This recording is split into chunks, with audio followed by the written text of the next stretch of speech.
नमस्कार मंडळी, आरती food destination मध्ये तुमचं सहर्ष स्वागत। आज आपण बनवलंय गाजर आणि मुळ्याचं लोणचं। तुम्ही नक्की एकदा ट्राय करा आणि हा व्हिडिओ तुम्ही शेवटपर्यंत बघा आणि आवडला असेल तर कमेंट बॉक्स मध्ये नक्की सांगा। इथे सगळ्यात आधी हिरव्या मिरच्या आहेत, त्या आपण अशा कट करून घ्यायचे। तुम्ही हाताला काहीतरी वापरलं तरी चालेल, कारण मिरच्या खूप तिखट असतात, तुमच्या हाताला म्हणजे त्याची जी आग आहे ती होऊ शकते। आपण असे 2 तुकडे करून घ्यायचे। तुम्ही कात्रीने जरी नाही केले तरी तुम्ही चाकूने करू शकता। त्याचे अशी लांबट 2 भाग करून आपण अजून मधून कट केला तरी चालेल त्याला।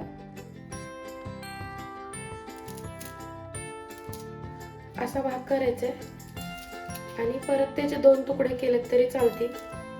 असे 2 तुकडे केले तरी चालेल।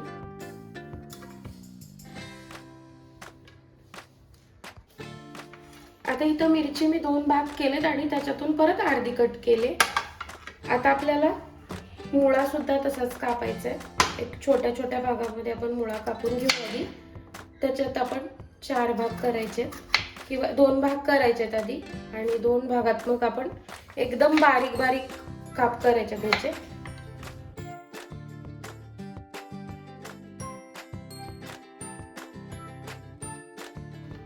आपण असे भाग करायचे, त्याचे अजून 2-2 केले तरी चालतील।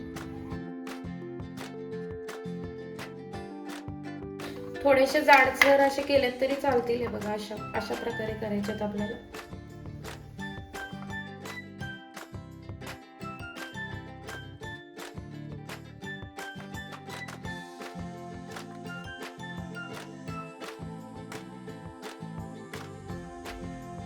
आता आपण मुळ्याचे पण असे लांबट भाग केलेत। आता आपण गाजरचे पण असेच करायचे लांबट भाग।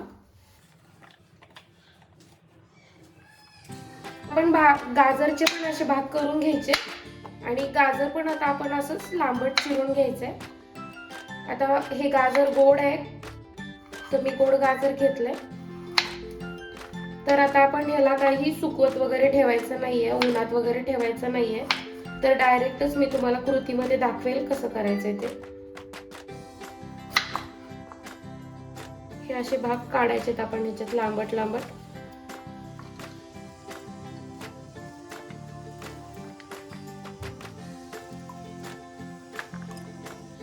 तुम्हाला हे जर जास्त क्वांटिटी मध्ये बनवायचं असेल तर तुम्ही ह्याच्यापेक्षा माझ्यापेक्षा डबल क्वांटिटी मध्ये घेऊ शकता।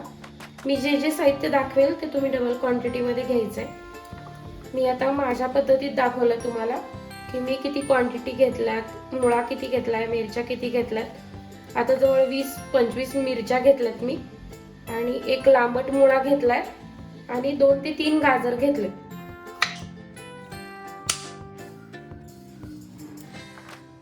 आता आपण हे गाजर पण लांबट चिरून घेतलेत असे।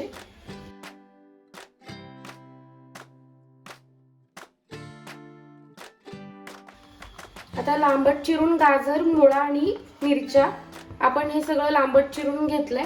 आता आपण हे साईडला ठेवून द्यायचंय आणि आता आपण ह्याचा मसाला कसा बनवायचा तो बघूयात आपण। आता आपण इथं पॅन गरम करून घेतलाय। आता त्या पॅन मध्ये आपण थोडेसे धने टाकायचे। 1 2 3 4 5 चमचे धने घ्यायचे। 1 2 3 4 5 चमचे मोहरी घ्यायची। बडीशेप 1 2 3 4 5 बडीशेप 5 चमचे। ओवा फक्त थोडासा घ्यायचा आहे, जास्त प्रमाणात घ्यायचा नाहीये। 1 चमचा किंवा 1.5 चमचा ठीक आहे। त्यानंतर मेथ्या घ्यायचे, मेथ्यांनी कडवटपणा येतो, तर आपण 2च चमचे मेथ्या घ्यायचे। 1 चमचा घेतला तरी चालतील। त्यानंतर जिरे घ्यायचे आहेत आपल्याला 1 2 3 4 5 5 चमचे किंवा 4 चमचे जिरे घ्यायचे आहेत. त्यानंतर आता आपल्याला काळी मिरी घ्यायची आहे, एवढी घ्यायची आपल्याला काळी मिरी. आता आपल्याला हे सगळं पॅन मध्ये अगदी व्यवस्थित भाजून घ्यायचं आहे. आणि त्यानंतर आपण ह्यामध्ये जी मोहरीची डाळ असते ती पण ह्यामध्ये घ्यायची आहे. ती आपण 5 चमचे घेतली.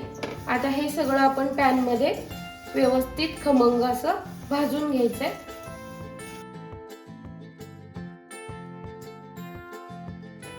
एक 5 ते 6 मिनिट आपण भाजून घ्यायचंय.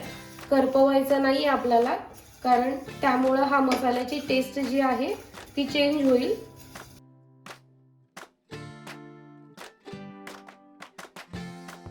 आता खमंग असा वास सुटलेला आहे.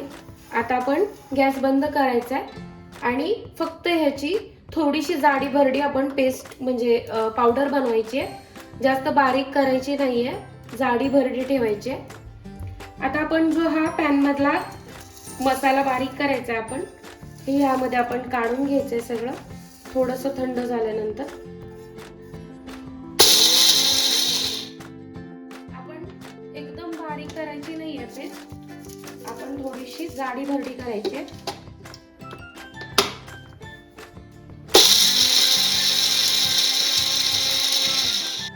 आता आपण हे जे बारीक करून घेतले पावडर आपण जाडी भरडी ती आपण या बाउल मध्ये काढून घ्यायची.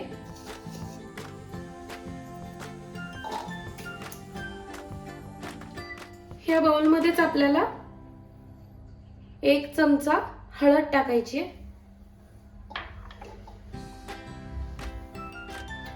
2 चमचे मीठ टाकायचे.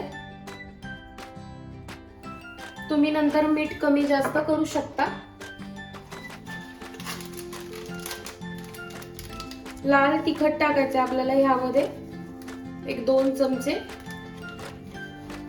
तुम्हाला जर तिखट हवं असेल तर तुम्ही अजून ह्यापेक्षा जास्त टाकू शकता. काळे तीळ म्हणजे कलोंजी आपण त्यामध्ये भाजून घ्यायची नाहीये, आपण यामध्येच टाकायची आहे. 1 चमचा टाकायची आहे. आणि आता आपण हे सगळं मिक्स करून घ्यायचंय. हे मिक्स करून आपण साईडला ठेवून द्यायचंय. आपण इथं पॅन गरम करून घ्यायचा, मसाला करून आपण साईडला ठेवून दिलाय. आता ह्यामध्ये आपण 1 वाटी मोहरीचं तेल घ्यायचंय म्हणजे सरसोचं तेल.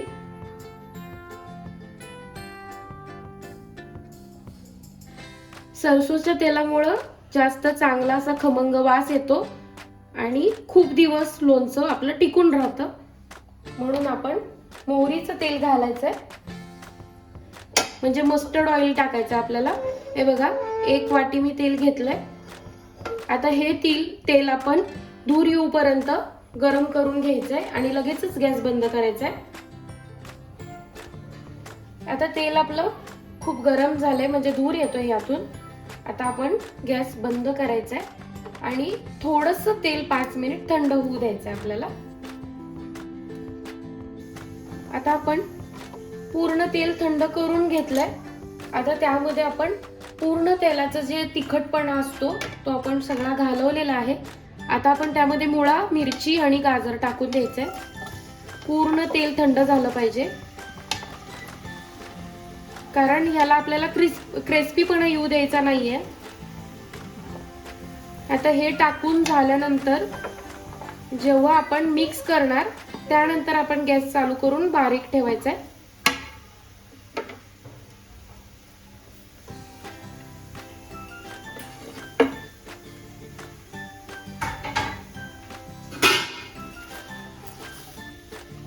आता आपण हे एकत्र करायचंय सगळं आणि आता आपण गॅस चालू करायचा आहे आणि गॅस एकदम बारीक ठेवायचा आपल्याला, गॅस मोठा ठेवायचा नाहीये.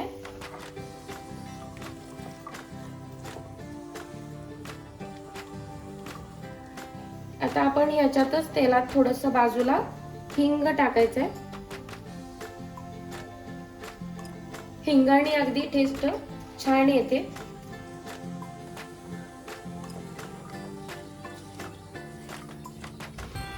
आता आपण त्यावर थोडीशी मोहरीची डाळ टाकायची आहे, कारण डाळीमुळे खूप छान असं टेस्टी लागतं लोणचं. आणि हा जो मगाशी आपण मसाला बनवलाय तो आपण मसाला टाकून घ्यायचा यामध्ये आणि पूर्ण मसाला हा आपण त्यामध्ये मिक्स करायचा आहे. हा मिक्स केल्यानंतर आपण गॅस असाच चालू ठेवायचा बारीक मध्ये आणि हा पूर्ण मसाला आपण एकत्र करून घ्यायचा आहे.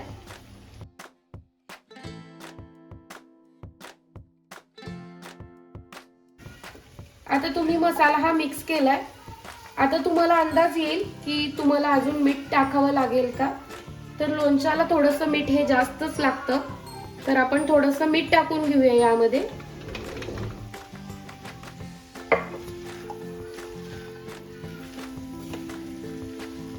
आता आपण त्यामध्ये 1 टोपण फक्त विनेगर टाकायचंय. विनेगर यासाठी टाकायचंय का तर हे लोणचं आपलं वर्षभर टिकून राहण्यासाठी आणि अगदी व्यवस्थित आणि चांगलं राहण्यासाठी. आता गॅस बंद करायचा आपल्याला. आणि तुमच्याकडे जर विनेगर नसेल तर तुम्ही आमचूर पावडर सुद्धा टाकू शकता, त्याचा आंबटपणा टिकून राहण्यासाठी. तर मी मस्त असं सगळं मिक्स करून घेतलंय. तर छान असं गाजर मुळीचं लोणचं आपलं तयार झालेलं आहे. हे लोणचं बरणीत तुम्ही जर काचेच्या भरून ठेवलं तर वर्षानुवर्ष टिकून अगदी व्यवस्थित राहतं. व्हिडिओ आवडल्यास लाईक करा, शेअर करा, सबस्क्राईब करायला विसरू नका. व्हिडिओ एंड पर्यंत बघितल्याबद्दल धन्यवाद. आणि ह्याचाच व्हिडिओ बघताना मी गेल्या वर्षी मिरचीच्या लोणच्याचा व्हिडिओ टाकलेला आहे, त्याची लिंक मी ह्याच्या डिस्क्रिप्शन मध्ये देईल. तो व्हिडिओ सुद्धा तुम्ही बघू शकता.